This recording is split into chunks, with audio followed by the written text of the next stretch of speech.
morning. I'm Molly Kimler with the Extension Office here in Walton County. I want to welcome you today to our office. Today I thought I would talk to you about, it's the cool weather. Paul and I were just talking about how cool and windy it is today.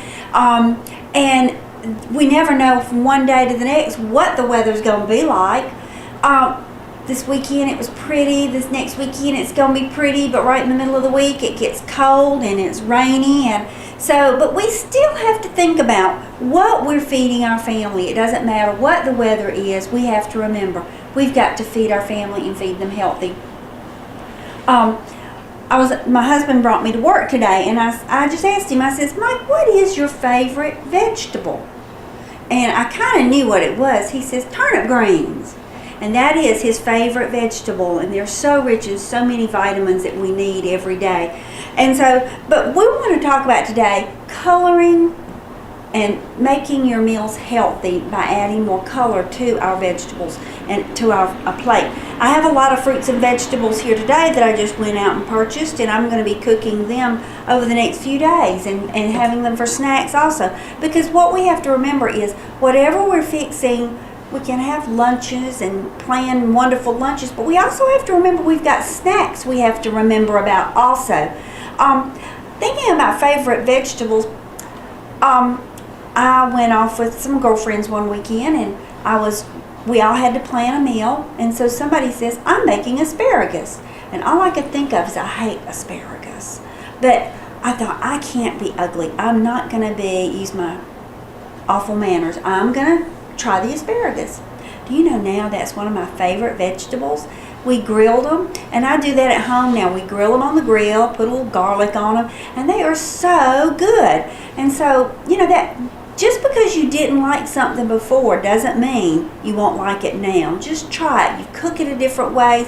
My mother used to cook beans. I used to say she'd cook them to death because they were just so limp. She cooked them all day. My grandmother did that. And I thought that's the way I was supposed to cook my green beans. But I have found out since then, no, the best way to do our vegetables is steam our vegetables if at all possible. One of my favorite recipes is taking fresh carrots and steaming them with a little bit of orange juice or apple juice. You can cook your vegetables in that and steam them in that, and it really gives them a great taste. All right. What we want to remember is they're loaded. There are so many vitamins right here that we can enjoy. And with this cold weather, we need as much help as we can with all this cold weather. We have to remember, though, when we have fresh vegetables, we don't have salt. Very, very, very little salt. What salt we have is from the ground. When we end up buying vegetables in a can, we end up getting added salt. Even with the low salt or no salt, it's still going to have some salt in it. So you have to watch that. When we're going with our fruits have natural sugars in them. So what you want to do is make sure when you're looking for your fruit juices, look to make sure it says it's 100% and not 10%. 10% juice is about this much juice, about that much refined sugar, and the rest is water. So we need to remember, we want our children to have healthy meals and snacks, and we want healthy meals and snacks also. So if we just cut back on the refined sugar and cut back on the salt, we probably will be a lot healthier than we are right now in going with fresh fruits and vegetables. In this basket, I've got lots of vitamin A, I've got vitamin C, we've got lots of good and lots of fiber. Did a lesson last week with a group. They were wanting something on fiber, so we talked about high fiber meals. And all these are full. When you take your apple, eat the peeling also. Don't just peel it. Eat the peeling. You've got a lot of extra fiber there. I love sweet potatoes. A lot of vitamin A there, and your carrots. So we've got to remember we've got to eat lots of healthier meals. Now today I thought I would make us something today to eat. It's a very easy recipe. It's something that I use a lot with my classes. So let me get what I need. First of all, I've got to wash my hands. So I have washed my hands, and next what I want to do is I want to put a little bit of spray in my pan here. just to kind of put some oil in the pan. I'm going to put some onions, and bell pepper. Now this is called a breakfast burrito we're making today, and I'm using, I'm taking a third of a cup of bell peppers and a third of a cup of green onions, and I'm going to stir that around a little bit. If you want somebody to think you've really spent a lot of time in the kitchen, saute some onions, bell peppers, a little bit of garlic, and they'll think you've been working all day in the kitchen. Okay? Then I'm going to use an egg substitute today. Put these just a little bit longer. Okay, you can use regular eggs if you would like, but I decided today I would just use an egg substitute for my breakfast burrito.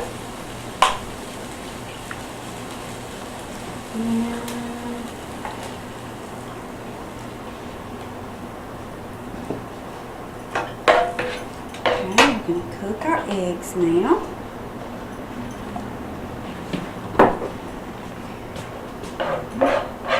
Now we want to make sure our eggs are cooked thoroughly. We don't want runny eggs. That's the worst thing we can have is runny eggs. There's a chance of salmonella poisoning there. So now the one thing too about this breakfast burrito, adding the red bell pepper, which costs a little bit more, it adds a little color to our breakfast. One of the questions I ask in the classes that I teach is what vegetables could we use for breakfast? And my students look at me and go, I don't know, vegetables for breakfast? And then they start thinking about, we could have a spinach quiche. We could put spinach in our burrito even. We're putting bell peppers in our burrito. So there's lots of things, lots of tomatoes. There's lots of ways. You could put meat in this if you would like. I chose today not to put a meat in it, but a lot of times I'll fix it with ham in it.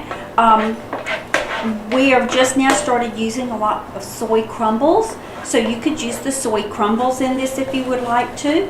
So we want our eggs cooked thoroughly.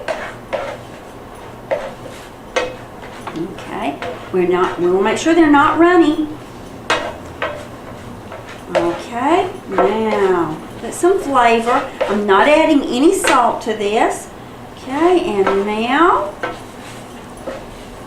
what I'm going to do is I'm going to add just a little bit of cheese to it. A little bit of cheese. You can also add it on when you make your burrito.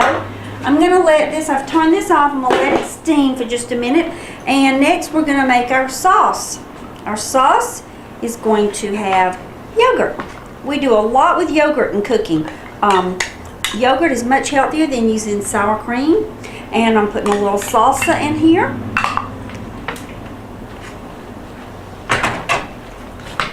Okay, we're going to stir that together, and that's going to be, we're going to put that on our burrito. Okay, and I'm going to get a plate. I fixed my burritos a little bit earlier. I just heated them in my skillet ahead of time. And now I'm going to put a burrito on my plate.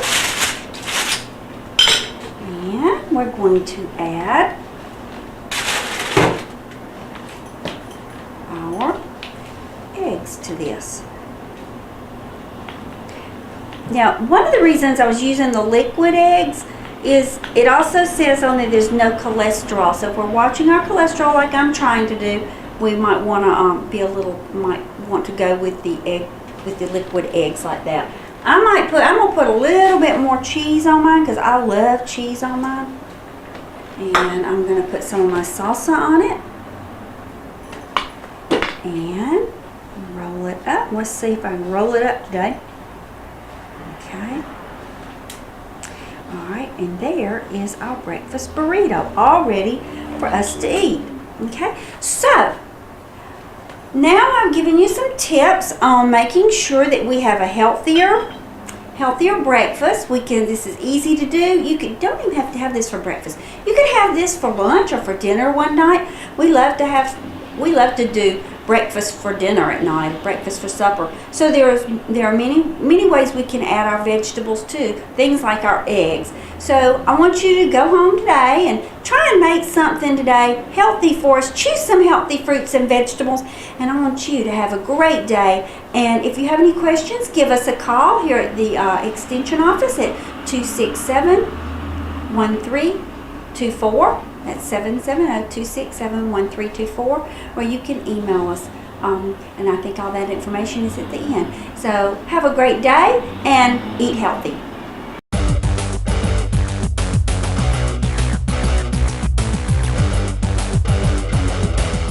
Hi, this is Jody Johnson. I'm here with Kenny Freeman, and we're going to do the recreation report today. Thanks for coming today, Kenny. And I wanted to talk a little bit about our youth basketball program. We just finished up our regular season a couple weeks ago, and we had our All-Stars practicing. Let us know how our All-Star teams did, Kenny.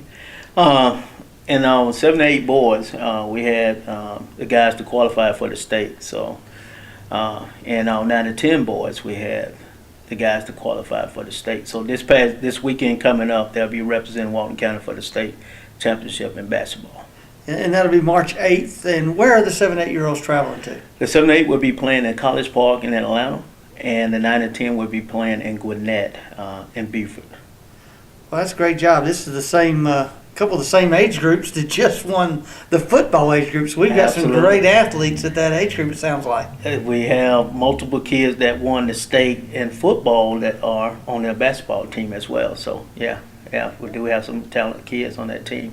So they play all the sports, it sounds like, that, which is a great thing this day and time where people focus in on just one sport. We've got a couple of multi-sport athletes. Right. Well, that's great. Let us know a little bit about some of the other things that you've got going on. You're primarily in the central Walton area. What other programs are you coordinating? Right now we are doing track and field.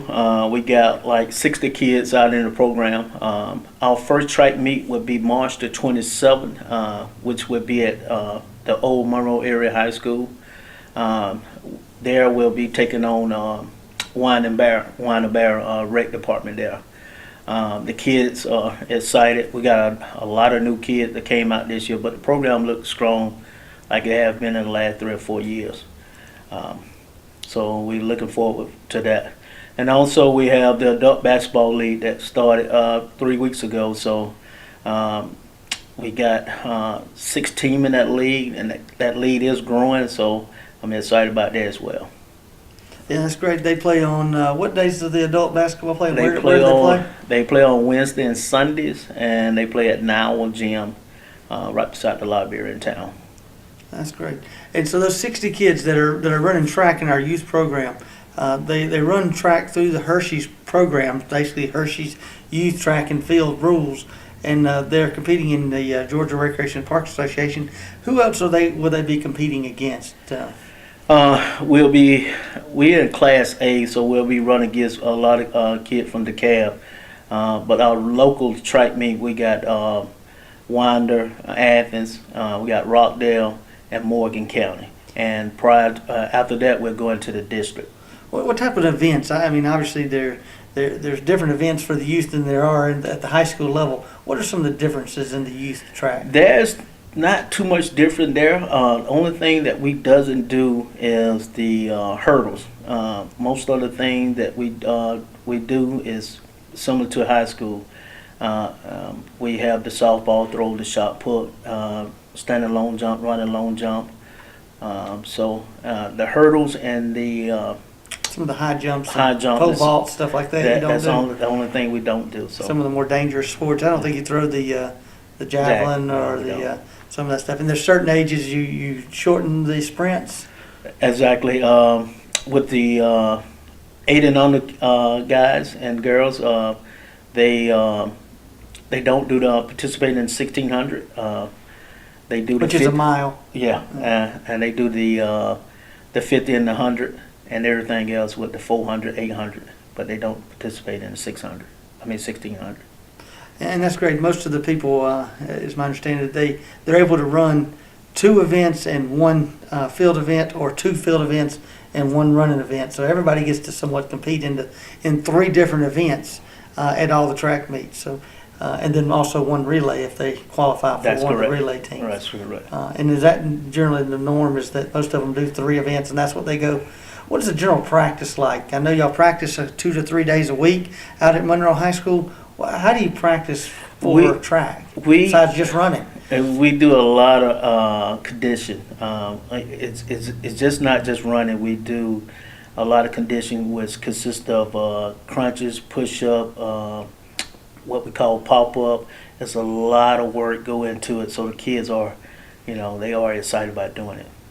Okay, and that sounds like a lot of fun. I know they generally don't come in knowing their what they're going to do, what races they're going to run, and then y'all as coaches decide as a team that we want to enter a lot of different things. So that's great. I think track and field is one of our better sports that we offer here at the Recreation Department. It's not one of the sports that people traditionally think of when they think of Parks and Recreation, other than baseball, basketball, football, cheerleading, soccer. That's generally the ones they think of.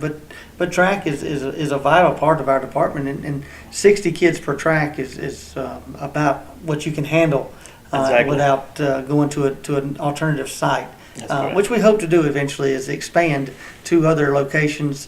Right now we generally bring everybody into the Monroe area since it's the more central location. So we appreciate what you're doing with the track and field program, and good luck in the adult basketball and good luck in the youth basketball. We really hope that our 7, 8s, and 9, 10s we know they'll represent Walton County well. They're playing March 8th in their respective areas. They start Friday night, and then they'll play Saturday through the state championship. So maybe those same 2 age groups with some of the same kids. It's not all the same kids. No. Maybe they'll bring back another 1 or 2 state championships for Walton County. We're real proud of the program. All of our all-star teams did very well. We had several that even made it to the championship games, and a couple that lost by 1 point. Very disheartening, but again, they represented Walton County really well. So again, we good luck to those teams. I'll let you know how they do in the next show, and also want to remind you to come and join our fitness centers. We have a lot to offer. You can go to our website at waltoncountyga.gov.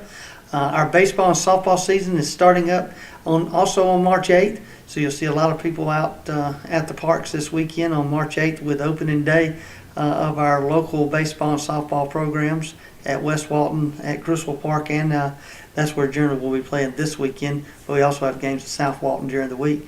So good luck to all our youth baseball and softball teams. I know soccer's starting soon as well.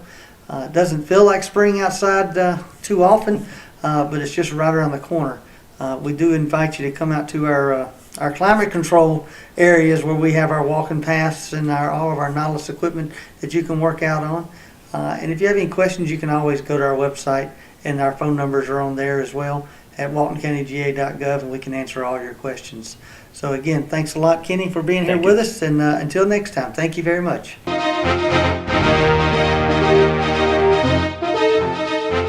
Hello Walton County, this is Kevin Little with the Chairman's Report on Channel 16 Walton Entertainment.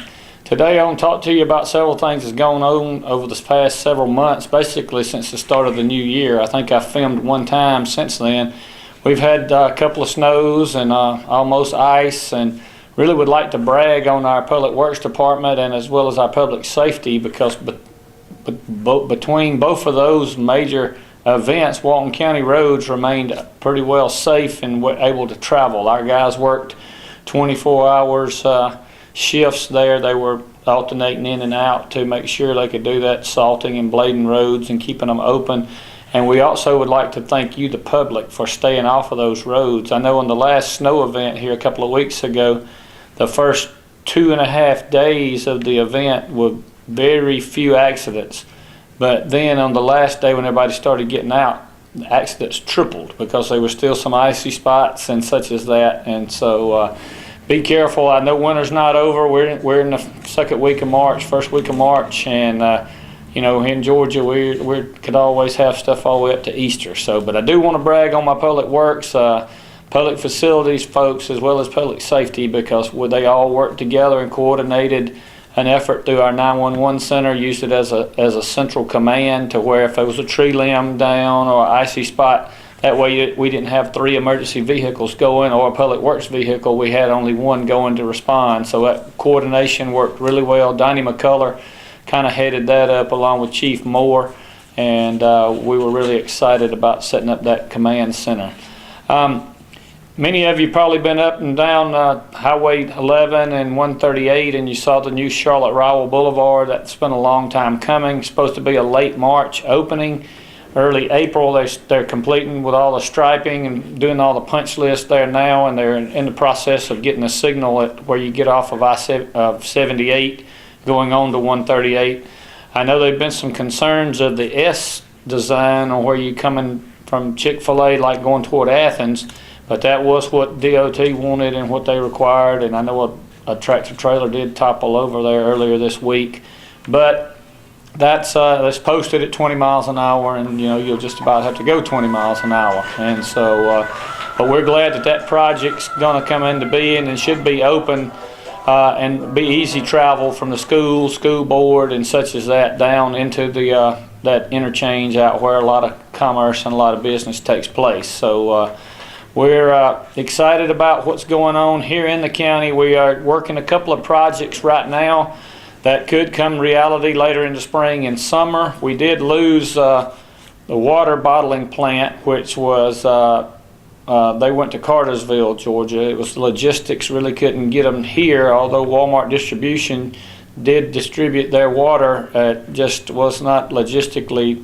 economical for them to come here, but we were in the running in the final 2. Monroe done a good job on the water prices, and our economic development team done really well on getting them. And we are, like I say, working on a couple of projects right now. Hitachi is expanding out there. If you own Unicia Drive anytime soon, we're excited about that. Tucker Door is booming really well. They're looking at some land behind their facility right now to possibly expand. So Walton County is in great shape. Our future is looking very bright. And if you have any questions or concerns, give me a call at 770-267-1316. Thank you.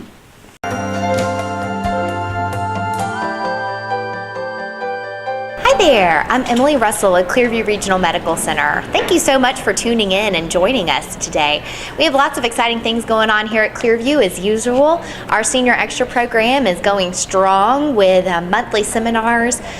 March is Colorectal Cancer Awareness Month, so if you're not familiar with the risk factors associated with colorectal cancer, or if you haven't had your colonoscopy, if you are over the age of 45, you should be getting one every 5 years. So be sure and visit our website for more information about that, or to attend a seminar with information about colonoscopies and colorectal cancer. In addition, March 31st marks the deadline for enrollment for the Affordable Care Act. Now, there's a lot of speculation out there about the Affordable Care Act. A lot of people don't truly understand exactly what it means, but essentially this is an opportunity for those who do not have access to insurance to be able to purchase an insurance plan at an affordable rate for themselves and their families. That allows them to be covered. March 31st is the deadline for enrollment. Those who are not enrolled in some sort of a health care plan could stand to receive some sort of a tax penalty at the end of this year for not enrolling in that. So go online, check it out.